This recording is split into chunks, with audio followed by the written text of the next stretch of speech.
Cost category and cost centre. नाम से पता लग रहा है क्या है कि इसमें कुछ हमें कैटेगरी दी हुई होगी और कुछ सेंटर्स दिए होंगे। इसमें थ्योरिकल में दिया हुआ है कि कॉस्ट सेंटर क्या है, कॉस्ट कैटेगरी क्या है। मैं मोटा मोटा वैसे बता देता हूँ तुम्हें, हालांकि इसमें सब चीज़ समझाई गई है। प्रैक्टिकल किस हिसाब से करना है सब स्टेप बाय स्टेप दिया हुआ है, लेकिन मैं यहाँ पे डायरेक्ट प्रैक्टिकल बताऊंगा तुम्हें ठीक कि किस तरीके से होगा। हमें इससे कोई लेना देना नहीं है, यहाँ से क्वेश्चन शुरू हो जाते हैं। क्वेश्चन में इसी को ही मैं करके दिखाऊंगा, आज तुम्हारा इसमें टॉपिक खत्म हो जाएगा, ये कोई ज़्यादा लंबा चौड़ा नहीं है। Cost category and cost centre. Category मतलब किस कैटेगरी की ट्रांजैक्शन है, ठीक है। किस कैटेगरी की मतलब सेल हो रहा है कि परचेज हो रहा है, या फिर किसी चीज के लिए पेमेंट कर रहे हो या किसी चीज के लिए रिसीव हो रहा है, वो होती है कैटेगरी। लेकिन सेंटर क्या होते हैं, कैटेगरी एक ही होती है लेकिन उस कैटेगरी के कई सेंटर हो सकते हैं। जैसे एग्जांपल के लिए मैं कुछ चीज खरीद रहा हूँ तो परचेज क्या हो गया, कैटेगरी। लेकिन ये हो सकता है कि मैं एक ही जगह से परचेज कर रहा हूँ, या फिर ऐसा हो सकता है कि मैं एक से ज्यादा जगह से परचेज कर रहा हूँ। जहां जहां से परचेज किया जा रहा है वो सब क्या है, सेंटर्स। जैसे मैं एग्जांपल के लिए नीचे वाला ले लेता हूँ, यहाँ पर है परचेज गुड्स फॉर कैश, मतलब नगद सामान खरीदा जा रहा है। तो जो खरीदना है वो तो हो गई कैटेगरी, लेकिन मैं कहाँ कहाँ से खरीद रहा हूँ। 10,000 का मैं सामान खरीद रहा हूँ, जिसमें कि 6,000 का है ABC एंड कंपनी से। इसके अलावा 4,000 का मैं खरीद रहा हूँ राम एंड सन्स कंपनी से। तो दो हो गए, तो ये दोनों हो गए हमारे सेंटर्स और ये हो गई कैटेगरी। भाई अगर हम जर्नल एंट्री की बात करें तो हम इसकी एंट्री क्या कर देते हैं, इससे हमें कोई लेना देना नहीं है सेंटर से जर्नल एंट्री में। बस खाली इतना देखते हैं और हम एंट्री कर देते हैं। हमने एंट्री देखी परचेज गुड्स फॉर कैश इतने रुपए से, एंट्री कर दी परचेज अकाउंट डेबिट और कैश अकाउंट क्रेडिट। लेकिन अब हम इसमें सेंटर्स भी डालेंगे कि परचेज किया है तो कहाँ कहाँ से किया है, ठीक है। तो ये हमारी कैटेगरी हो गई परचेज, ये हो गए सेंटर्स। अब जरा देखते हैं कि हम प्रैक्टिकल कैसे करें। सीधा आते हैं हम अपने टैली वाले स्क्रीन पर। ये कंपनी क्रिएट कर लेते हैं ऑल्ट F3 से, ऑल्ट C यहाँ पे डायरेक्ट करेंगे तो क्रिएट कंपनी खुल जाएगा। कंट्रोल C कर दिया अपना ऑल्ट C। यहीं पर मैं कर देता हूँ, ये हम cost category and cost centre बना रहे हैं तो हम यहाँ पर लिखते हैं कॉस्ट कैटेगरी एंड सेंटर्स। यहाँ पर हमने किया, ये जैसा है कंपनी जैसे हम क्रिएट कर रहे थे सेम वैसे ही करना है, कोई चेंजेस नहीं है। कंट्रोल A कर देते हैं।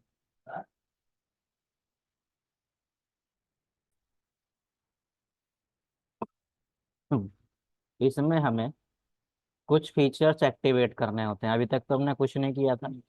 इसमें क्या है, एक तो मेंटेन अकाउंट्स और रेंटर बिल वाइज एंट्री, इसको तो रहने ही दो।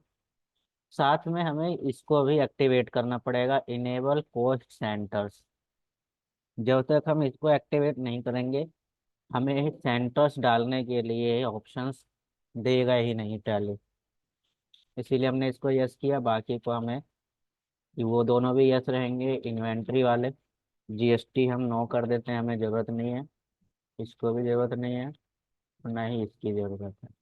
कंट्रोल A करके हम करते हैं इसको भी एक्सेप्ट। जाना है हमें ट्रांजेक्शन में ही वाउचर्स। इसमें भी सेम वही जैसे कि हम कैश बुक में कर रहे थे, अलग अलग वाउचर में अलग अलग टाइप की एंट्री। पेमेंट की पेमेंट में, रिसिप्ट की रेसिप्ट में, और कॉन्ट्रा यानी बैंक से विड्रॉ या डिपॉजिट कॉन्ट्रा में। ऐसे ही हमें यहाँ करनी है। तो सबसे पहले जो एंट्री थी वो थी हमारी purchase goods for cash. Purchase करने हैं तो हमें पेमेंट करनी होगी या हमें मिलेगी, पेमेंट करनी होगी, तो यानी कि ये हमारी किस में जाएगी, पेमेंट में।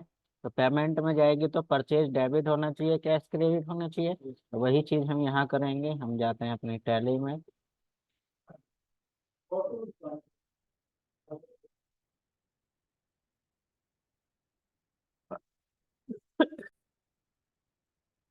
तो हमारा पेमेंट में जाती है एंट्री, इसीलिए हम पेमेंट में ही हैं, क्योंकि F5 से आता है।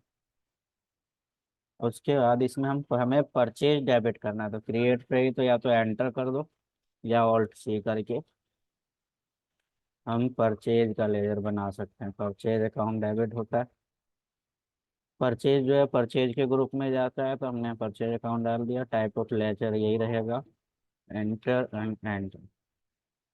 यहाँ पे मांग रहा है, हमारे पास कोई आइटम नहीं है, इसीलिए हम इसको एंटर करके आगे बढ़ जाते हैं।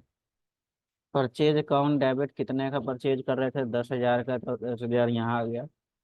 और जैसे ही एंटर करोगे, यहाँ पर आ रहा है नेम ऑफ कॉस्ट सेंटर। जब तक हम वो वाला फीचर यस नहीं कर देते, जो हमारा यस करने के लिए आया था, उसमें हमने कॉस्ट सेंटर पे यस किया था, तो वो यस करना जरूरी है। जब तक उसको यस नहीं करोगे, जो कि F11 से आता है, अगर वहां पर नहीं कर पाए हो तो इस जगह पर यहाँ पर F11 कर सकते हो, और यहाँ पर ये फीचर यस कर सकते हो, जब ही आएगा, अदरवाइज नहीं आएगा। तो हम यहाँ पर डाल लेते हैं 10,000 and enter. Name of cost centre एक था ABC एंड कंपनी, तो यहाँ पर भी ऑल्ट सी करना है, और यहाँ पर भी आपको ABC एंड कंपनी हमने ये डाल दिया। ठीक है, एक्सेप्ट आगे। और यहाँ पे कितने का था, 6,000 का, इससे हम परचेज कर रहे थे। बाकी फिर आ गया, जब तक कि वो अमाउंट जो हमने डाली हुई है ये इक्वल नहीं हो जाएगी, ये आगे बढ़ता रहेगी। दूसरा था राम एंड सन्स, तो यहाँ पे हम डाल देते हैं राम एंड सन्स। 4,000 इसका था, ये आगे एंटर करेंगे, आगे ऑटोमेटिक बढ़ जाएगा। अब यहाँ पर आ गया ये सेंटर सारे, क्रेडिट में कैश ही आएगा, तो यहाँ पर कैश क्रेडिट करते हैं, एंटर। और यहाँ पर नेगेटिव दिखा रहा है, इसका मतलब क्या है, इसका मतलब ये है कि तुम्हारे पास कैश है नहीं और तुम पेमेंट कर रहे हो। अभी तक हमने कोई एंट्री तो की नहीं है, डायरेक्ट पेमेंट हो गई, तो इसीलिए ये रेड भी है।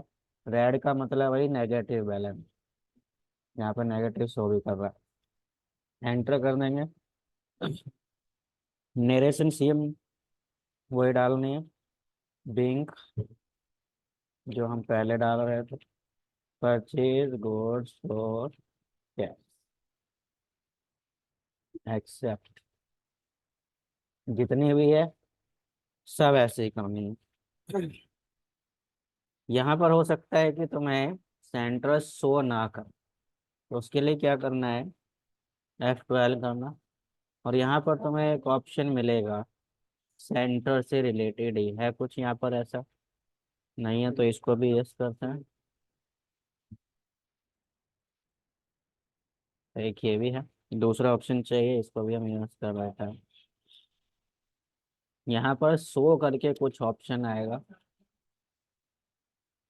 तो सिलेक्ट है, सिलेक्ट नहीं, शो कॉस्ट सेंटर डिटेल। अगर ये नो है तो वहाँ पर दिखाएगा ही नहीं, तो इसीलिए हमें F12 करना है। F12 होता है कॉन्फ़िगरेशन, F11 होता है फीचर्स, तो हमें इसको यस कर देना है। ठीक है। और यहाँ पर एक चीज यहाँ पर देखी है क्या, कि जैसे हमने यहाँ बनाई डायरेक्ट सेंटर आ गया, तो यहाँ पर एक कैटेगरी भी आता है क्या, यहाँ पर कैटेगरी का ऑप्शन है,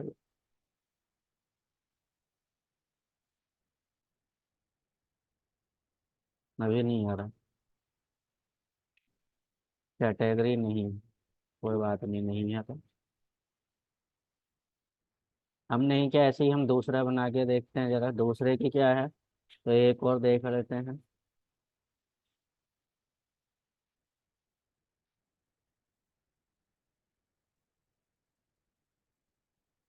यहाँ पर दूसरा है sold goods for cash.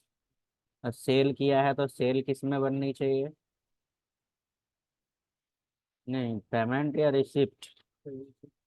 Receipt में, तो F6 में आ गया, सेल्स क्रेडिट होगा। क्रिएट कर लेते हैं सेल्स, सेल्स अकाउंट के ग्रुप में। यहाँ भी कुछ नहीं डालना, लेकिन यहाँ पर हमें डालना है कितने की सेल हो रही है। 17,500। हम इसमें कर देते हैं 17,500।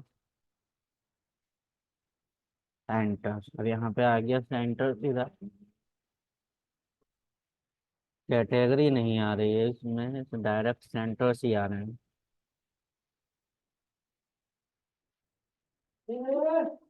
ऐसा क्यों? यहाँ पर तो कुछ फीचर नहीं है ऐसा।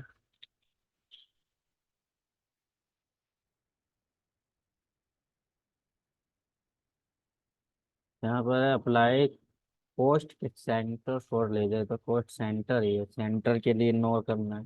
कैटेगरी नहीं आ रही है ना हमारी।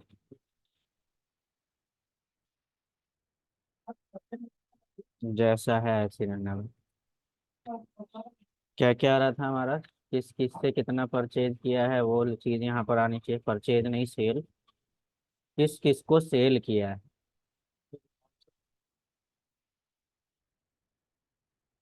श्याम है 5,000, कृष्णा है 8,000, हरि है 45। श्याम, तो यहाँ पर हम डाल देते हैं पहले ऑल्ट सी करके। श्याम कितना? 5,000। दूसरा हरि 8,000। फिर कृष्ण 45। सब आ गए यहाँ पर कैश। ठीक है, तो इस तरीके से जितने भी सेंटर्स वाली एंट्री होगी सब इस तरीके से रिकॉर्ड कर दी जाएगी। अगर तुम्हें रिपोर्ट चेक करनी भी है तो हमें आना है गेटवे ऑफ टैली पर, डिस्प्ले, और यहाँ पर तुम चेक कर सकते हो अकाउंट बुक में जाके।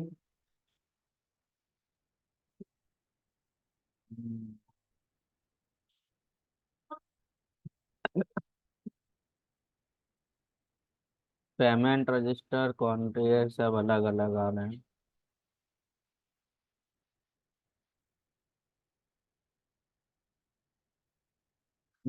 टैली ERP 9 में कॉस्ट की अलग आती थी। यहाँ पे भी है, देखो। यहाँ पर किस में आएगा? अकाउंट बुक में नहीं, स्टेटमेंट ऑफ अकाउंट में, कॉस्ट सेंटर्स। अब यहाँ पर कॉस्ट सेंटर की पूरी डिटेल देख सकते हो। ठीक, कौन से सेंटर में क्या किया हुआ है वो सारे की सारी डिटेल यहाँ पर। सेल है, परचेज है, यहाँ पर है आउट स्टैंडिंग। आउट स्टैंडिंग में दो ही चीजें होती है, रिसीवेबल और पेबल, यानी किससे कितना लेना है या कितना देना है। तो रिसीवेबल में कौन सा आएगा? जिसको सेल किया है। यहाँ पर नहीं आ रहा है 1 अप्रैल, क्यों भाई? पेंडिंग अमाउंट दिखा रहा है क्योंकि कैश में सारी एंट्री हो गई है, तो किसी से तो लेना देना है नहीं। अगर कैश में एंट्री नहीं होती तब यहाँ पर आ जाता, कैश में ही हमने खरीदा भी और कैश में ही सेल भी कर दी। ठीक है, तो ये थी तुम्हारी cost category and cost centre.